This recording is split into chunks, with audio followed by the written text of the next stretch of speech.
Assalamualaikum warahmatullahi wabarakatuh. Selamat sore semuanya kawan-kawan.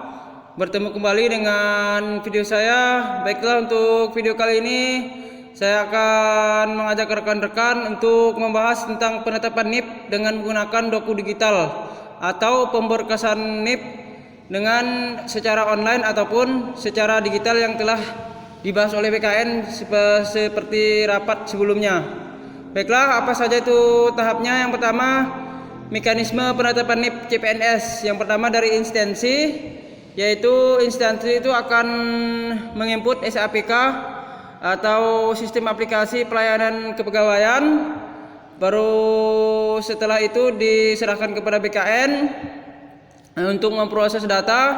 Setelah itu BKN akan teken digital atau DS Perteknip atau digital signature dan digital signature surat pengantar. Setelah itu doku digital, kelengkapan dokumen akan diperiksa, terus kebenaran dokumen seperti kirim pertek digital, kirim berkas BTL, berkas tidak lengkap ataupun tidak memenuhi syarat, seperti itu kawan-kawan.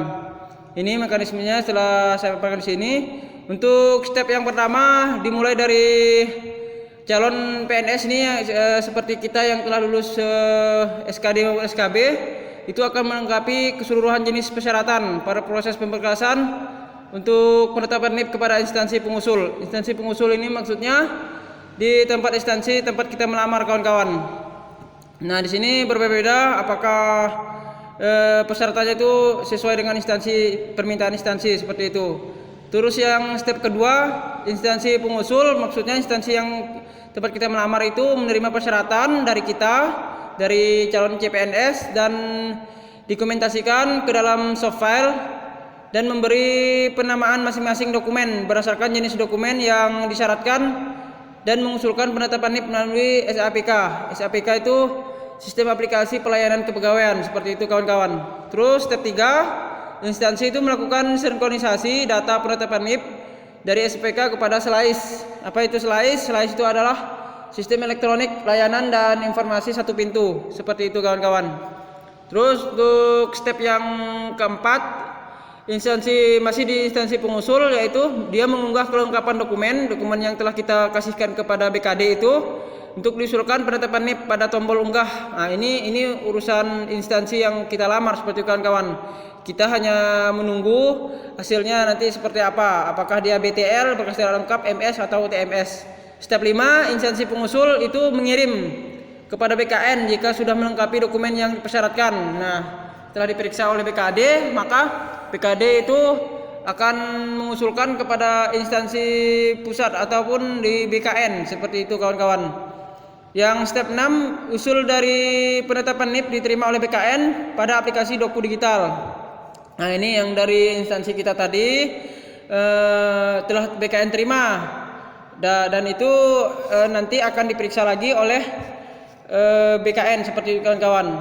Terus step 7, user instansi akan menerima notifikasi WhatsApp secara langsung kepada nomor yang sudah didaftarkan pada doku digital jika berkas ditolak oleh BKN. Misalnya ada yang TMS tidak memenuhi syarat, seperti itu kawan-kawan. Terus untuk di step yang selanjutnya, yaitu masuk ke step 8, bahwa BKN itu memeriksa dokumen pelengkap pada usulan yang sudah diterima.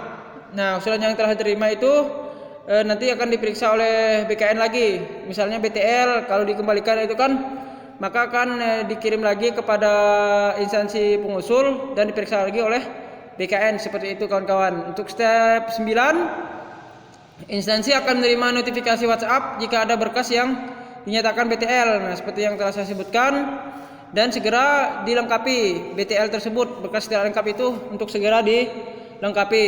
Nah, instansi pengusul ini akan menginformasikan kepada kita sebagai pelamar yang berkasnya tidak lengkap, seperti itu kawan-kawan.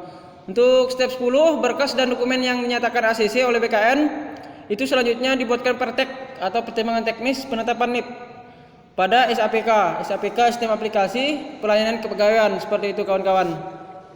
Nanti kita akan dibuatkan seperti pertimbangan teknis untuk penetapan NIP-nya, seperti itu. Setelah step 10 Lalu lanjut ke langkah selanjutnya, step 11, yaitu usul yang sudah di ACC, kemudian dibuatkan surat pengantarnya oleh BKN pada SAPK. Ini lagi-lagi secara online kawan-kawan. Ini hanya berputar-putar secara online di antara BKD, BKN dan berkas yang telah kita berikan seperti itu.